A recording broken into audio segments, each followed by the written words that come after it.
நான் சொல்ல வர்றது என்னன்னா, தர்மம் செய்தவங்களை பற்றி முன்னாடி வீடியோவில் பேசியிருந்தேன். அது அவங்களுடைய மனப்பக்குவம்.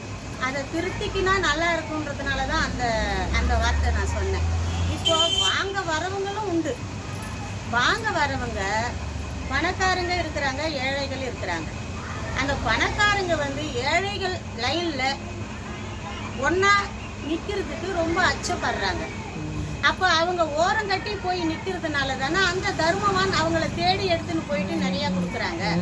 அப்போ அந்த மக்களும் ஐயா ஜாதி மதம் பேதம் எதுவுமே இல்லைன்னு சொல்லிட்டாரு. என்ன எந்த ஜாதியும் கிடையாது, எந்த மதமும் கிடையாதுன்னு ஐயா. இறைவனை பொறுத்த வரைக்கும் எல்லாம் ஒன்று தான். இறைவனை பொறுத்தவரையிலும் ஏழை பணக்காரன் எல்லாமே ஆலயத்தில் ஒன்று தான். ஏழை இல்லை, பணக்காரன் இல்லை, ஜாதி இல்லை, மதம் இல்லை அப்படின்னு சொன்ன அதே மனிதர்கள் ஐயா சொன்னாருன்னு 100க்கு 30 வாட்டி அதையே உச்சரிக்கிறீங்க. ஆனால் அதை செயலில் காட்டுறீங்களா, நடைமுறையில் கொண்டுன்னு வரீங்களா? நாங்கள் தான் ஐயா பிள்ளைன்னு சொல்கிறீங்க. அப்போது ஐயா சொன்னதை ஏன் மறந்தீங்க? ஐயா சொன்ன வாசகத்தை மறந்துட்டு உங்களுடைய விருப்பத்துக்கு இருக்கிறீங்க. ஆனால் ஐயா சொன்னாங்கன்னு தயவுசெய்து சொல்லாதீங்க. ஐயா சொன்னது நீங்கள் யாருமே செய்யறது இல்லை. அந்த ஏழைங்களோட லைனில் போயிட்டு பணக்காரங்க ஒன்றி நிற்க மாட்டேன்றீங்க.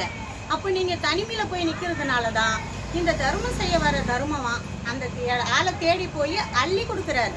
அவர் தவறு செய்யறதுக்கு இவங்களும் ஒரு காரணம். ரெண்டாவது, இந்த லைனில் நிற்கிறாங்க பாரு, இந்த ஏழை பணக்காரங்க எல்லாருமே ஒரு கியூவில் நிற்கிறாங்களே.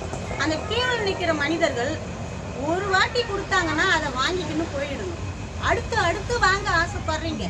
ஒரு கவர் ஒன்று கொடுத்துட்றாங்க, கவருக்குள்ளே வாங்கி வாங்கி வாங்கி வாங்கி போட்டுக்கிறீங்க. அப்போது முன்னாடி இருக்கிற ஆளுங்க எப்போ காலி ஆகுவாங்க, நம்மளுக்கு கிடைக்குமான்னு யோசிக்கிறீங்களே. உங்களுக்கு பின்னாடி இருக்கிறாங்களா, அவங்கள பற்றி சிந்திக்கிறீங்களா? உங்களுக்கு கிடைக்கணும், ஒரு பொருளுக்கு எல்லாருக்கும் கிடைக்கணும் இல்லையா? ஒரு பொருளுக்கு 2 பொருள், எல்லா பொருளும் நம்மளுக்கு கிடைச்சிடணும் ஆசைப்பட்டு நிற்கிறீங்களே ஆதங்கத்தோட. ஆனால் முன்னாடி எப்படா போவாங்கன்னு அவங்கள தள்ளிட்டு முன்னாடி போய் வாங்குறீங்க. ஆனால் பின்னாடி தள்ளுறீங்களா? உங்களால் தள்ள முடியுமா? அவங்களுக்கு லாஸ்ட் வரலையும் உங்களுக்கு 4 பொருள் கிடைக்கணும்னு ஆசைப்படுறீங்க.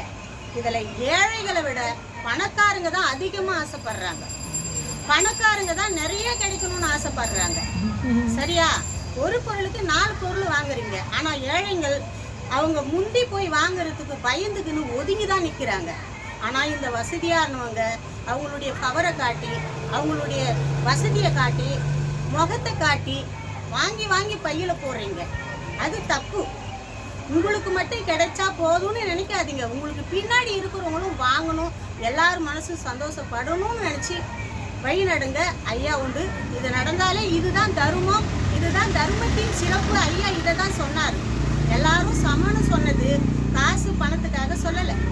ஏழை பணக்காரன் இன்னும் பேசணும்னா நிறைய பேசலாம். இது ஒரு விவாதமாக ஆகிடும். ஐயா உண்டு. இதை பேச வாய்ப்பு கொடுத்த மீனாவுக்கு நன்றி.